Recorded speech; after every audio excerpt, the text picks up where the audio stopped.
dans le monde merveilleux des contes et chansons.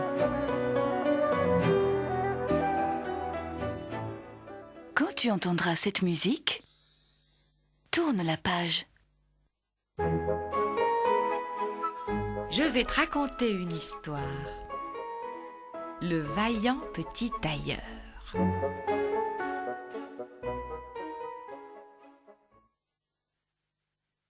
Il était une fois un tout petit homme, tailleur de son métier. Un jour qu'il était en plein travail dans son atelier, en train de confectionner un costume, il fut gêné par des mouches qui volaient au-dessus de sa tête. « Qui donc vous a invité, sale bête ?» s'indigna-t-il en les chassant de la main. Mais les mouches ne voulaient rien entendre et arrivaient toujours plus nombreuses. « Attendez un peu que je vous fouette !» hurla-t-il en s'emparant d'un morceau de tissu. Et il frappa avec force et sans pitié. « Joli tableau! En voilà 7 de mortes, les pattes en l'air !» s'exclama-t-il fièrement.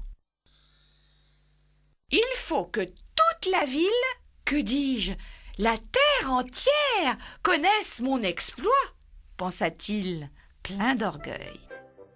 Et sans attendre, le tout petit homme broda sur sa ceinture, en grosses lettres, 7 d'un coup.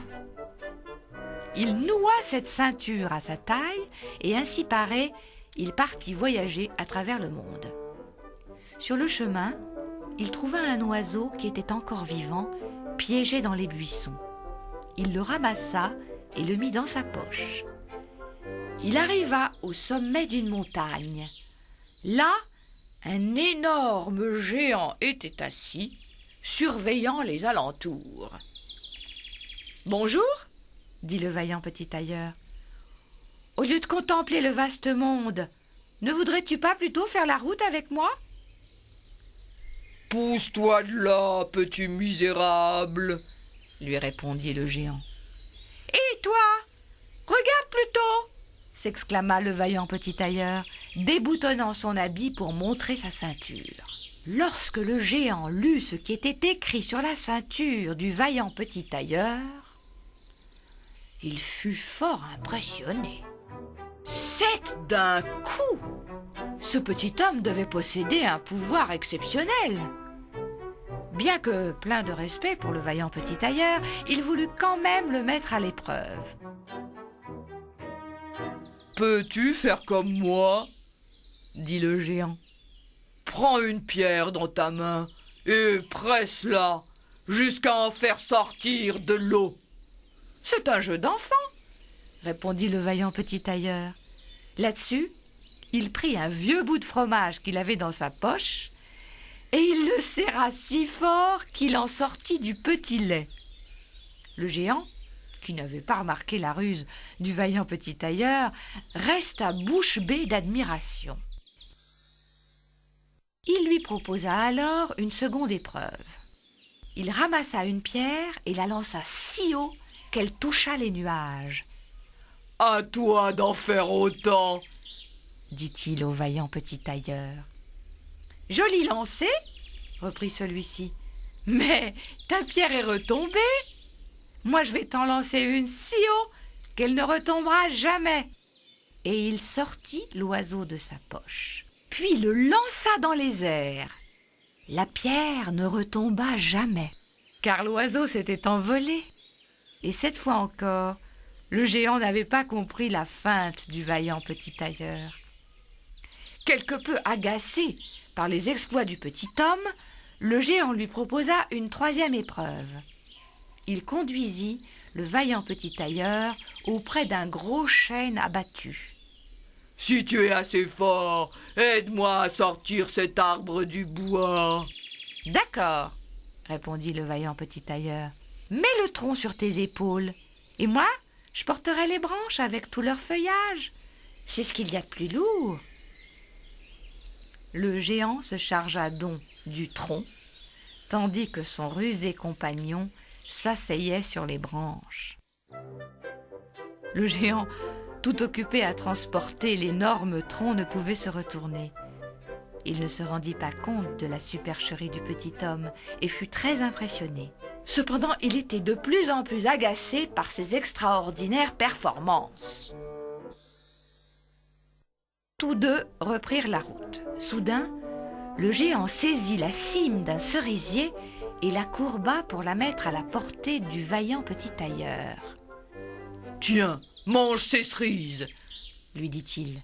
Mais le petit homme avait à peine saisi la branche que le géant la relâcha.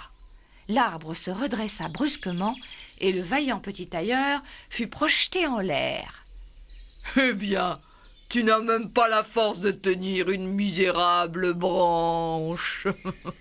lança le géant au petit bonhomme, croyant l'avoir enfin tenu en échec. Mais le petit tailleur répondit. « À moi, qui en ai tué 7 d'un coup, ce n'est pas la force qui manque. Si j'ai bondi par-dessus l'arbre, c'est qu'il y avait des chasseurs en bas, en train de tirer. Mais saute jusqu'à moi si tu peux. » Le géant sauta aussi haut qu'il put, mais il ne parvint pas à passer par-dessus l'arbre et resta accroché dans les branches. « Puisque tu es si courageux, viens donc dormir dans ma caverne !» lança le géant, furieux. « Avec plaisir !» répondit le petit homme. Dans la caverne, il se trouva nez à nez avec d'autres géants. Ils étaient monstrueux et dévoraient à pleines dents d'énormes gigots. Le géant offrit au vaillant petit tailleur un lit pour la nuit. Le petit homme préféra aller se blottir dans un coin, car le lit était beaucoup trop grand pour lui. À minuit, pensant que son petit rival était profondément endormi, le géant se leva.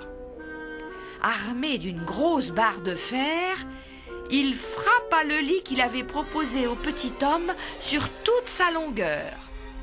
Cette fois, il était certain d'avoir achevé le vaillant petit tailleur. Au petit matin, les géants partirent pour la forêt. Lorsqu'ils virent arriver le vaillant petit tailleur qu'ils croyaient mort, ils furent pris de panique et s'enfuirent à toutes jambes, persuadés qu'il s'agissait là de quelque sorcellerie. Le vaillant petit tailleur marcha longtemps et arriva finalement dans la cour d'un palais. Fatigué, il s'endormit dans l'herbe. Tous ceux qui passaient devant lui s'étonnèrent de lire sur sa ceinture « 7 d'un coup ». « Que vient faire ici ce valeureux guerrier, en pleine paix ?» demandèrent-ils au roi. « Ce doit être un puissant seigneur. »« Gardons-le, » répliqua le roi. « Il pourrait nous être très utile en cas de guerre, malgré sa petite taille. » Un ambassadeur fut envoyé auprès du vaillant petit tailleur pour lui annoncer que le roi lui offrait une place de choix dans son armée et qu'il désirait le rencontrer au plus vite pour lui confier une mission. « Si tu débarrasses mon royaume des 2 géants qui le ruinent, je te donnerai en mariage ma fille unique, ainsi que la moitié de mon royaume, » promit le roi au petit homme. « Vous me voyez déjà en route, sire, » répondit celui-ci. Dans la forêt, le vaillant petit tailleur retrouva les 2 géants endormis sous un arbre. Il remplit ses poches de pierres, puis grimpa dans l'arbre. Il laissa alors tomber quelques cailloux sur la poitrine d'un des géants. « Hé, pourquoi me lances-tu des pierres ?» dit l'un des géants à son compagnon. « Tu rêves, » répondit l'autre. « Je dormais. » Les 2 géants à peine rendormis, le vaillant petit tailleur recommença à jeter des pierres. « Arrête de me lancer des pierres !» hurla le géant à son compagnon, furieux d'avoir été réveillé une seconde fois. « Mais je ne te lance rien !» cria l'autre agacé. Dès qu'ils furent rendormis, le vaillant petit tailleur recommença son manège en choisissant cette fois les plus grosses pierres. « À présent, c'en est trop !» s'écria le géant. Et les 2 géants, pris d'une violente colère, s'empoignèrent vigoureusement et se battirent à mort. Le vaillant petit tailleur, fier de son succès, alla réclamer sa récompense au roi. Avant d'obtenir ma fille et la moitié de mon royaume, lui dit le roi, tu dois accomplir un nouvel exploit. Ramène-moi la licorne qui vit dans mes forêts. J'en fais mon affaire, répliqua le petit homme. Et il partit, armé d'une corde et d'une hache. Il n'eut pas à marcher longtemps. Dès que la licorne le vit, elle bondit tête baissée pour l'embrocher. Mais le vaillant petit tailleur courut se réfugier derrière un arbre et la licorne planta sa corne dans le tronc. « Te voilà prisonnière !» dit le petit homme en lui passant la corde autour du cou. Puis il coupa le tronc de l'arbre et conduisit l'animal au château. « Sire, j'ai accompli l'exploit que vous m'aviez demandé et je viens réclamer ma récompense, dit le vaillant petit tailleur au roi. Pour obtenir ma fille et la moitié de mon royaume, tu dois encore attraper le sanglier qui cause tant de dégâts dans mes forêts, répliqua le roi, qui regrettait maintenant sa promesse. « Oh, c'est un jeu d'enfant !» dit le petit homme, et il partit dans la forêt. Quand le sanglier aperçut le petit tailleur, il chargea droit sur lui. Mais celui-ci courut se réfugier dans une chapelle, puis ressortit d'un bond par une fenêtre. L'animal qui l'avait suivi se retrouva enfermé, pris au piège. Devant ce dernier exploit, le roi se vit obligé de tenir parole. Il donna au vaillant petit tailleur sa fille en mariage et la moitié de son royaume.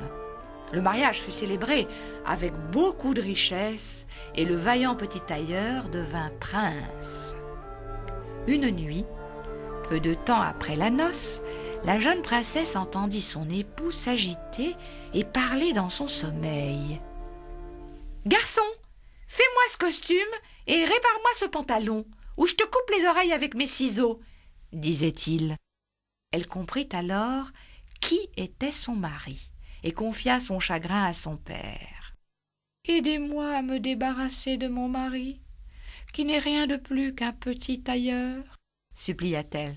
« Laisse la porte de ta chambre ouverte, et mes serviteurs viendront le ligoter et l'emmèneront à l'autre bout du monde, » répondit le roi à sa fille. L'écuyer du vaillant petit tailleur avait entendu la conversation entre le roi et sa fille.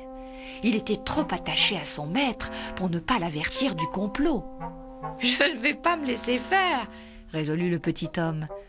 La nuit suivante, lorsque la princesse crut son époux endormi, elle se leva et ouvrit la porte. Le vaillant petit tailleur, qui faisait semblant de dormir, se mit à crier. « J'en ai tué 7 d'un coup! J'ai abattu 2 géants, capturé une licorne et un sanglier, et j'en capturerai encore !» Lorsque les gardes du roi l'entendirent parler ainsi, ils s'enfuirent, pris de panique. Depuis ce jour, plus personne ne tenta d'attaquer le vaillant petit tailleur. C'est ainsi qu'il devint roi et le resta toute sa vie.